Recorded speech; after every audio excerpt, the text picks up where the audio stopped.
Atol sa selebrasyon sa 51st International Eucharistic Congress, adunay mga dan sa syudad sa Sugbo ang masirhan ug ang implementasyon sa truck ban sa Metro Cebu.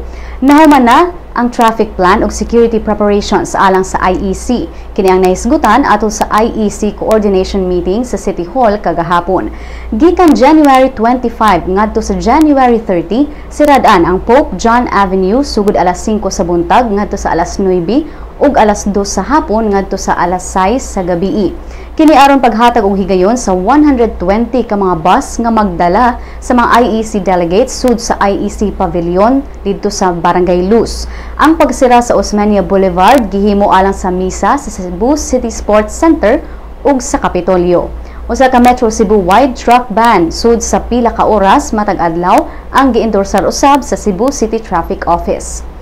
Aron usab sa pagsiguro sa mga delegado, adunay mga uniform policemen ang magsakay sa mga bus nga magdala sa mga delegado ug sa mga lugar nga adunay IEC events.